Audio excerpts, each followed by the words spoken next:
One of the most interesting and I think powerful lessons that I discovered in writing this book was that each of these five people, that's Ernest Shackleton, the Antarctic explorer, our 16th president, Abraham Lincoln, the abolitionist and civil liberties crusader, Frederick Douglass, the resistor to Nazi Germany's evils, Dietrich Bonhoeffer, a pastor, and the environmental activist Rachel Carson discover is that sometimes doing nothing is the most powerful, the most significant, the most influential thing a leader can do. And they discover it, again, mostly by making mistakes of acting quickly, decisively, rashly in a high-stakes moment when they are highly charged, when they are emotionally very hot in terms of their temperature, and when people around them are emotionally very hot in terms of their emotional temperatures. They discover the power of waiting, of doing nothing when the stakes are high and emotional temperatures are high. And they discover this lesson because they make the mistake of acting, of writing, of speaking out, of making a decision when they are very, very hot under the collar, right? When their hair on the back of their neck is really on end. And they realize, this is not my best mode. This is not my strongest self. I can actually do a lot of damage to my mission, my followers, what I'm trying to accomplish, if I make choices when I don't see myself as clearly, when I'm not as temperate and careful and thoughtful and reflective and emotionally aware as I might be. And so one of the best examples of this is an example that occurred right after the Battle of Gettysburg.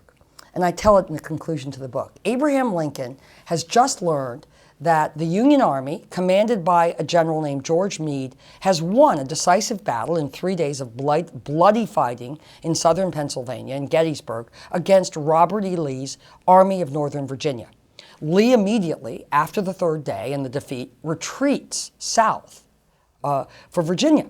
And George Meade makes a critical decision at that moment not to pursue Lee's army, even though Lee's army is weakened, suffering from great casualties, and emotionally demoralized. But George Meade makes a decision. He thinks it's very well founded. His troops are too tired.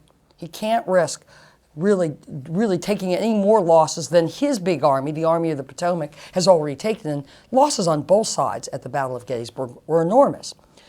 Lincoln learns of this a day and a half later by telegraph in the White House, and he is so frustrated, so angry, so beside himself. He's pacing the halls of the second floor of the White House in anger and frustration, and he writes a 4-page letter to George Meade expressing his dissatisfaction. The satisfaction then gives way to anger. The anger gives way to red-hot frustration on the pages as Lincoln's, pen gathers speed and his emotional temper gathers speed.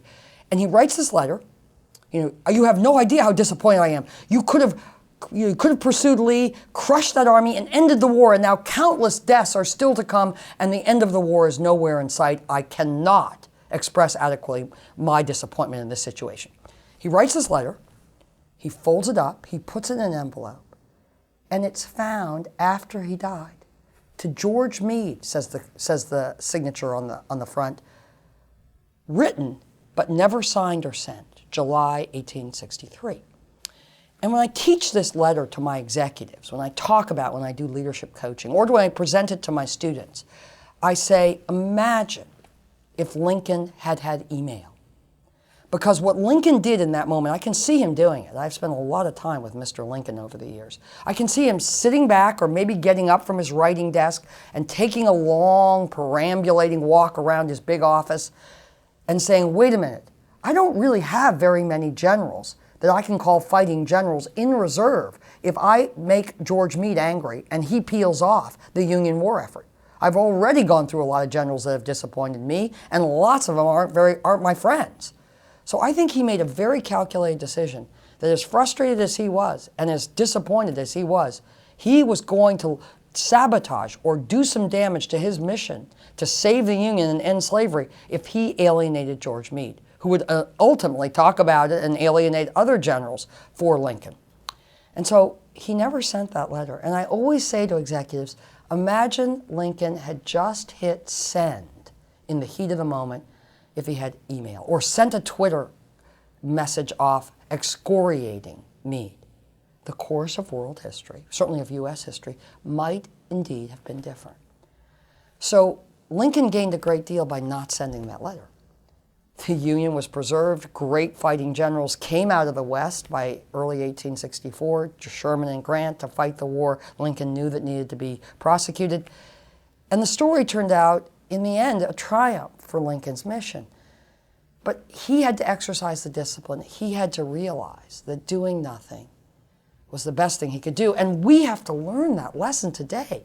We live in an age when world leaders are expressing vitriol and hatred and their immediate reactive white-hot emotions in all kinds of media channels because they're not waiting, they're not processing, they're not taking a yoga breath, and they're not considering that those emotional expulsions are doing more damage to the world and their followers and a noble cause than simply remaining quiet and doing nothing in the heat of the moment.